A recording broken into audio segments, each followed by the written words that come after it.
Our theme this month is the power of love. We are on the spiritual journey of the journey of your spirit this year, and looking at how we can incorporate these things into these concepts, these ideas in real and relevant ways in our life. Because what I know is that these spiritual principles and these concepts are things that we can lean on. They're tools to support us. They're here for us. But what it takes is us recognizing them, realizing that, and then putting them into practice. Remember, it's a story I told at the beginning of the year that we all know that kale is good for us. But it's not going to do anything for you unless you actually buy it, figure out how to cook it, and put it in your mouth. You know, there's that joke about how kale's really great with coconut oil because it's easier to scrape it in the garbage. I particularly love kale. I like it. But it doesn't do any good for me unless I actually get it in my body. And so that's how I'm looking at these concepts this year, is that when we can say, yes, love is a great thing, it's important and all that, yeah, it's all good, and I can almost hear it in my head, yeah, right, okay, that's great, okay, good, okay, thanks, okay. You don't know my problems. And so, right, I hear that a little bit sometimes. But the idea is when you understand how important it is and how to put it into practice, and you actually take the step to do it, then that's when things change. And that's the goal of this year, is for us to wake up to the fact that yes, we are on a spiritual journey. Yes, all of these concepts are extremely important, but how? How can I live this? How do I make this real for me? And that's our goal in these months. The way that this program was laid out is that the first couple weeks of the month we're going to look at what the concept is, and then and really explore it, and then start to put it into practice. How do I actually operate in love? How do I live in love? And so in order to be able to do that, we need to know what it is. And so today my talk is love is. We're going to figure out what love is today. We're focusing this month on the fact that love has the power to heal, to renew, to refresh the experience of our lives. But not in the way that we've been thinking about love, right? Love is this ineffable concept that we talk about, that we throw around a lot. And everybody has a different idea about love. Everybody has a different idea about what it is and what our experience is. And that depends on your experience. It depends on your upbringing. It depends on the experience of relationships that you've had in your life. And it's different for everybody. But mostly what we have experienced in this life is human love. Is human love, is a feeling, is something that is a small component of the divine presence of love. I'm not saying that what we've experienced is not spiritual, because it is. And I'm not saying that it's not powerful, because it can be. But as many of us know, love in our lives, don't worry, sweetie, you're going to have lots of love in your life. You will. But love in our lives, in our human experience, comes and goes sometimes, right? It feels like it could go away. That strong feeling that we have at the beginning is so wonderful, and it enlivens everything and inspires everything, and you put on these beautiful rose-colored glasses and you see the world as rosy, right? When you're in that powerful, passionate moment of the new love. But then something happens over time. If we don't click into that divine aspect of love, then it can fade, it can go away, and then things don't look so rosy. We can see the edges that we don't like, and all those little things that we thought were cute and sweet, you want to kill them for, right? Just lay awake and listen to the breathing, and how sweet it was that you get lulled to sleep every night by that, and then pretty soon, a couple years down the road, it's like, if I hear that snoring one more time, I'm going to suffocate you with a pillow. That's human. That's the human aspect of this, of what we're talking about, right? The truth is that we've been bombarded with cultural images and ideas of love, and some are inspiring and beautiful, and some are profane and ridiculous. Love and its attainment has been used to sell everything, from cars to perfume to all sorts of different kinds of drugs, to everything you could possibly imagine. countless people we experience love as sex, as pleasure, as security, having somebody else to fulfill our needs, without seeing that in the midst of all of this, it's an opening. When we fall in love, no matter in what way, there's a divine opening that happens to a path of spiritual unfoldment. And, socially, the normal cycle of love is that we hopefully find a suitable partner, right? That we may marry or commit to each other. We raise a family, maybe, if that's in the cards. But the social pattern isn't necessarily a spiritual path. That normal, you grow up, you get married, you have kids, all of that, that's not necessarily a spiritual path unless we identify it as such and engage in it that way. A spiritual path has only one reason to exist, right? And the reason to exist is to show the way for the soul to grow. And as it grows, more spiritual truth is revealed. Wisdom is revealed to us. And understanding is revealed to us. And a deep understanding of our place in the world is shown to us. That's how you know that you're on a spiritual path, is when you understand the truth of your being a little bit more.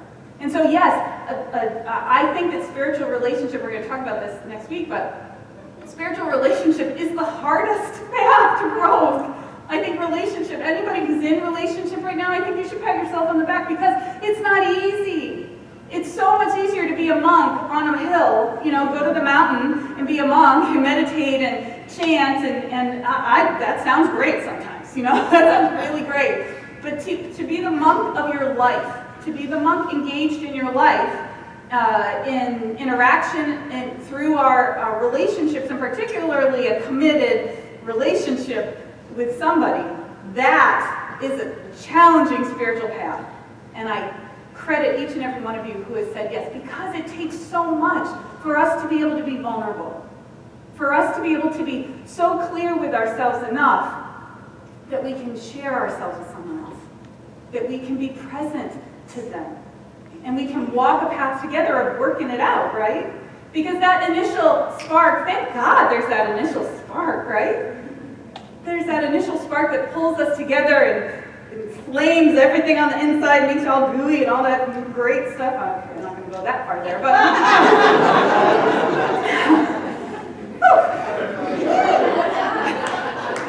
celebrating 15 years since my first date with my husband this month. So I still get that sometimes. And you feel it. I'm honest, I'm not a liar.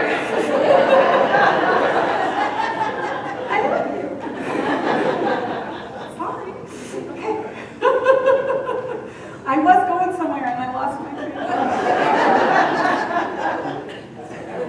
Okay.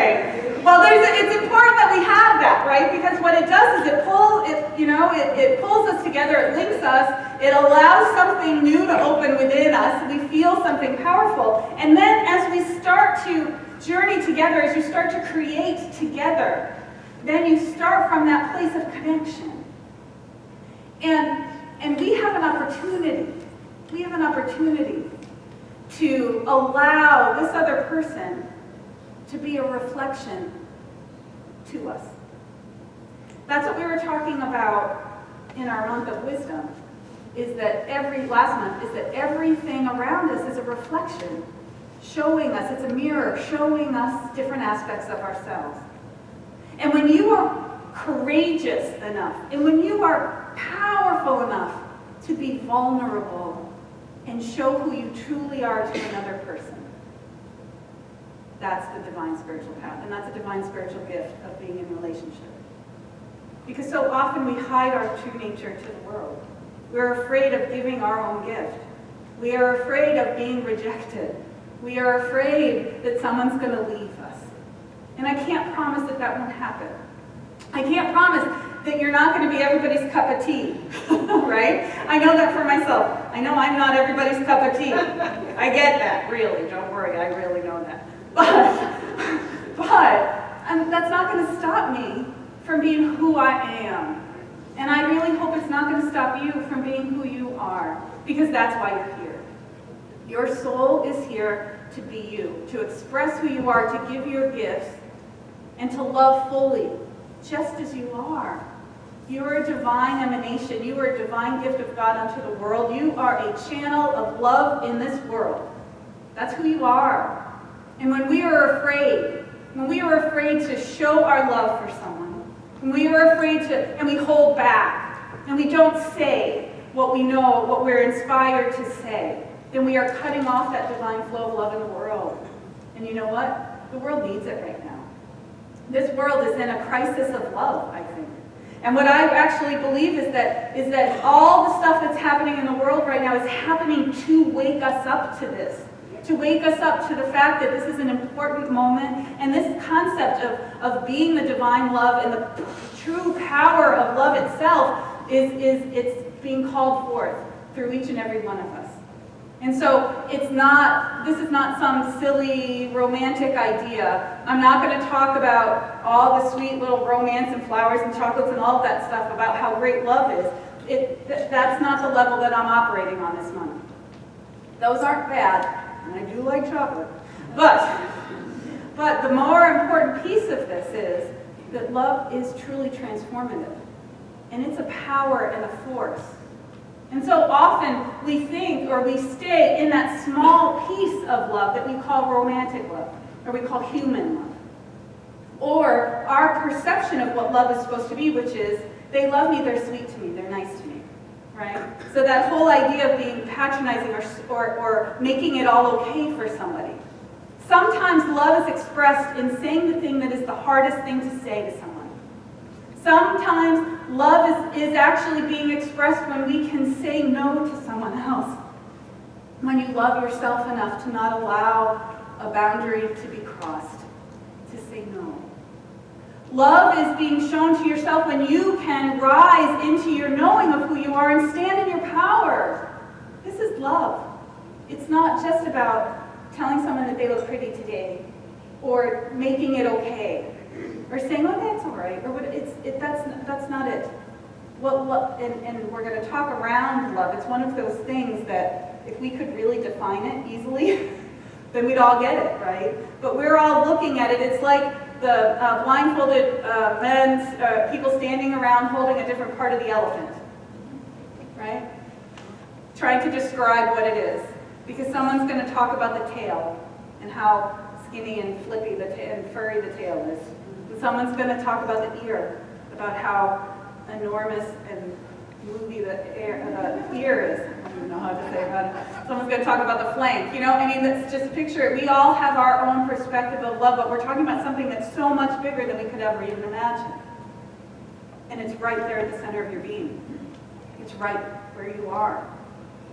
In our culture, what we usually call love is a feeling, but it's a power. And as Deepak Chopra says from our book, The Path to Love, this month is our book, he says that the feeling of love can be delicious, it can be ecstatic, but it's a limited view of love as a power and a force, because feelings are limited, power is not. He says, when love and spirit are brought together, their power can accomplish anything. Then, love, power, and spirit are one. But right now, like I said, in our culture, there's a preponderance of greed, this desire for money, for power, for sex. The darker drives of our personas are clouding our perceptions and our experiences of love. And also in our personal experience. The wounds we carry, the difficulties we've had in our past. Maybe we were brought up by people who weren't comfortable expressing or demonstrating love in our lives. Maybe we had a challenging relationship early on in our life, or a couple, maybe, Those sometimes are wounds that cloud our judgment, that cloud our ability to engage in the presence. Those are things that keep us blocked. So we're being called to put our priorities back in order. Everything in our world that is happening is calling us to wake up to realize that we are being called to align ourselves with love. And so I have a quote from Ernest Holmes, that one of his writings on love, that I want to share with you, but we're going to do it piece by piece because it's a long one. Okay. Ernest Holmes, the founder of religious science, says in the Science of Mind textbook, "Love is the central flame of the universe, nay, the very fire itself. It is written that God is love and that we are his expressed likeness, the image of the eternal being. Love is self-givingness through creation, the impartation of the divine through the human." And so if they say that God is love and that we were created in his image and likeness, it means that we are made of love. That that's the natural state of our being. It's who we are. Ernest Holmes talks a lot about how this divine essence, this presence that we call God, again, we don't think of God as this man on a cloud judging us. It is a principle, it is a presence, it is life itself that wants to be expressed. We are all part of that divine essence that we call God. And so the fact that that presence is ever giving of itself freely, it doesn't matter. It is that divine givingness of God, of freedom of choice. Each of us is loved so well that we get to create our life no matter however we like it. And God's just going to say yes to that. That's what the universe does. It says yes. And so we are, that's the love of God for its creation. And that's the gift that each of us has. And we are called to continue that, to love freely, to give freely of ourselves. He goes on to say that love is an essence, an atmosphere which defies analysis, as does life itself. It is that which is and cannot be explained. It is common to all people, to all animal life, and evident in the response of plants to those who love them. Love reigns supreme over all. It's true. All of those studies of infants who did not get the care and the support and the nurturing that they needed, the love early on of being held, of being loved, it's powerful work for us to share that love. And it really is evident. Have you ever done a plant experiment? I have. It's really hilarious to see. I would go and talk to the plant, one plant, and then I wouldn't, the other one. And I would water them both the same. They were both in similar light and all of that, and one of them thrived and one of them didn't. Love makes a difference. And he concludes with this: the essence of love, while elusive, pervades everything, fires the heart, stimulates the emotions, renews the soul, and proclaims the spirit. Only love knows love, and love knows only love. Words cannot express its depths or meaning. A universal sense alone bears witness to the divine fact that God is love, and love is God. All of the important sacred teachers of the ages have been teachers of love.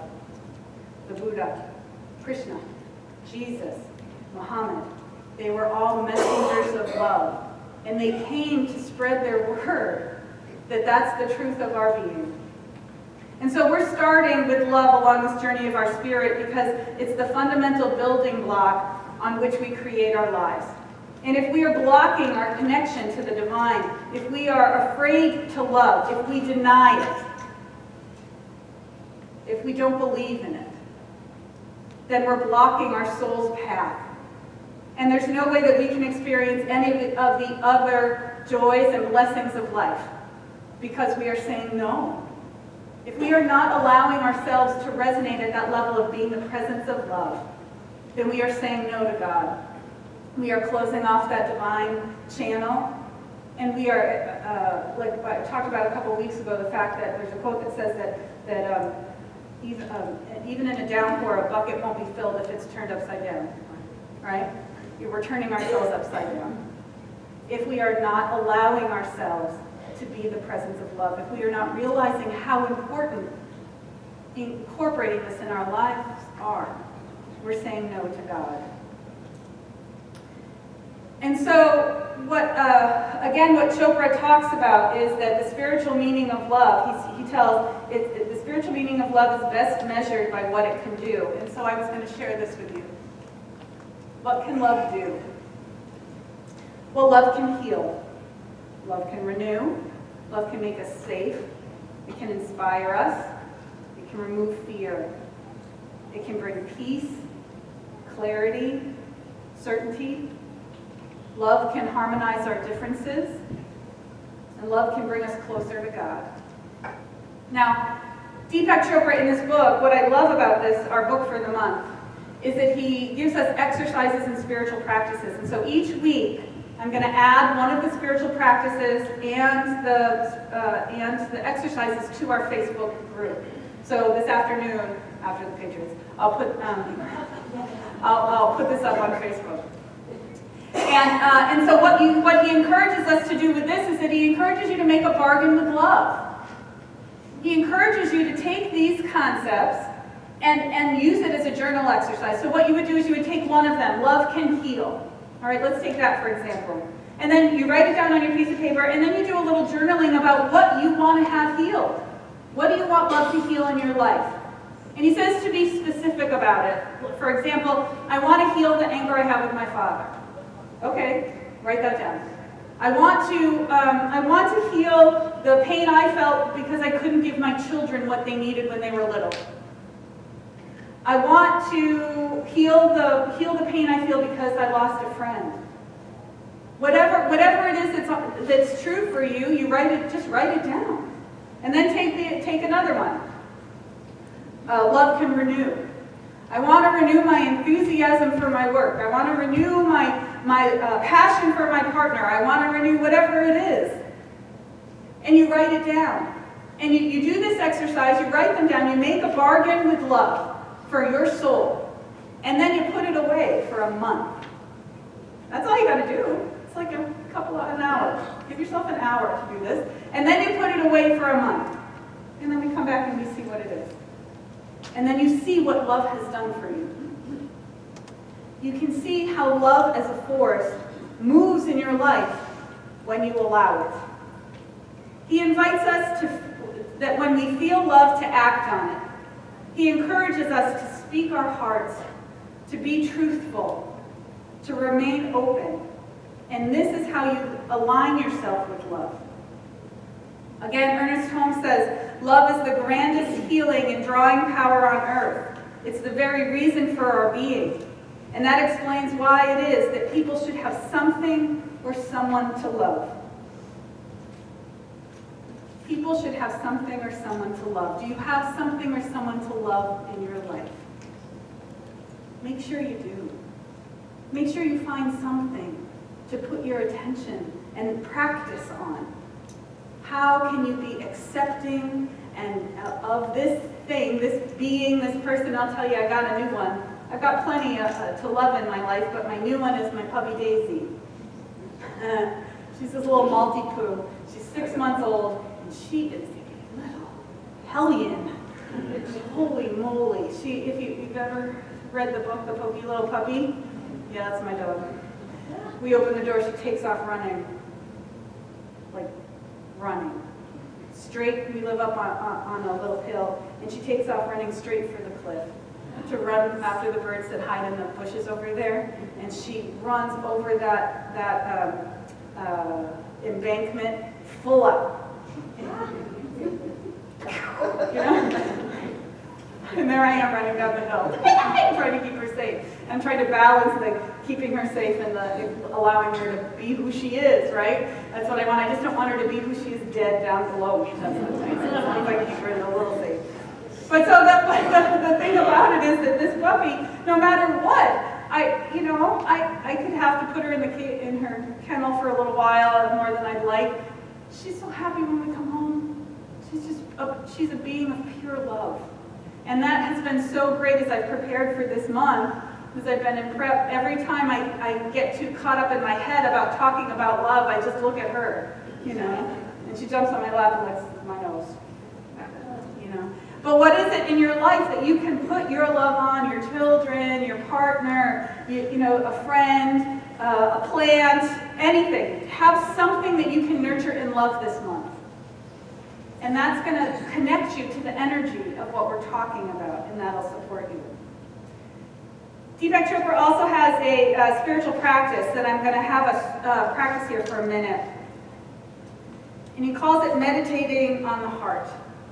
And so if you're comfortable, I'm going to invite you to take a breath and just close your eyes for a minute.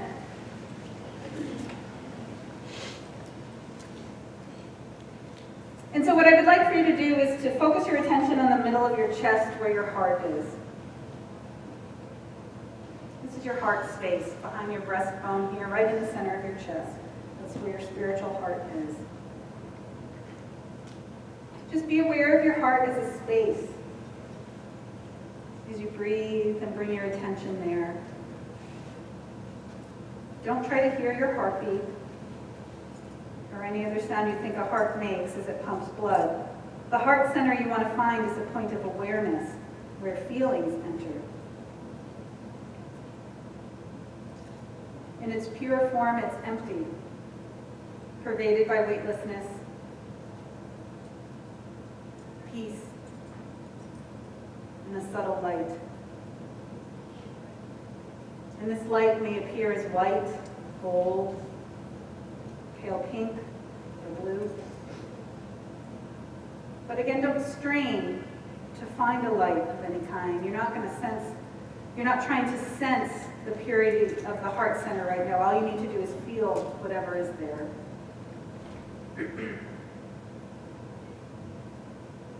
And so resting our attention here on our heart space, breathing gently.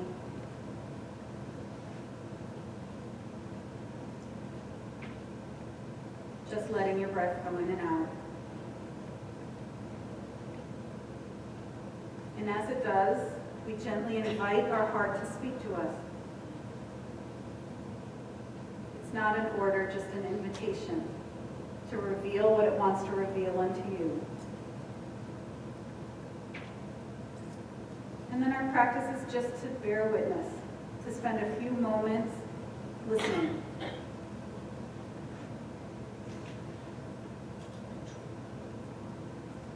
And what happens is your heart will begin to release emotions or memories, wishes or fears, dreams. And as it does, all you need to do is pay attention to it. We don't attach to it, we don't think about it, we just bear witness to it.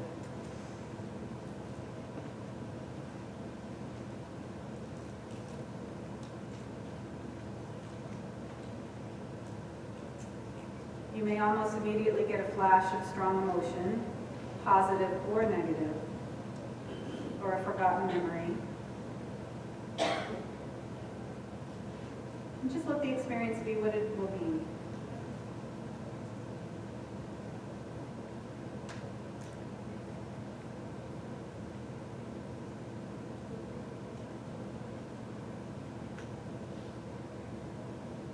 And then when you're ready, you can gently open your eyes and come on back. So the object of this meditation is just paying attention to your heart. And what he says is that you'll notice that as you continue the exercise, that three things naturally come together: meditation, purification, and attention. So what he says is that you're learning to be with your heart in order to heed its spiritual meaning. That's meditation. You're letting repressed material come up to be released. That's purification. And you are listening to your heart without judgment or manipulation, and that's attention. And so through those three things, meditation, purification, and attention, you start to lean into love. So I encourage you, I'll put this one up too, I encourage you to practice this as a spiritual practice. Because what happens is the purification has to happen so that we can take that next step. And what that is it's a release. So sometimes those negative emotions, those negative memories, those negative feelings come up first. And as we are able to just bear witness to them and watch them and allow it to come up, it wants to be released. It wants to be let go of.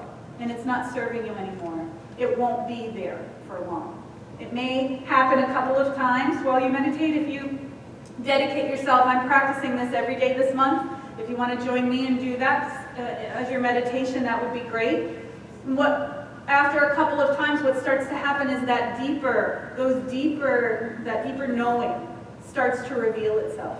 Once you let go of the gunk we've been forcing down there, repressing all of the old things that we don't like. We want to let them go. We want to get it out of our conscious awareness. We want to get it out of our consciousness so that we can be pure channels of divine light and love.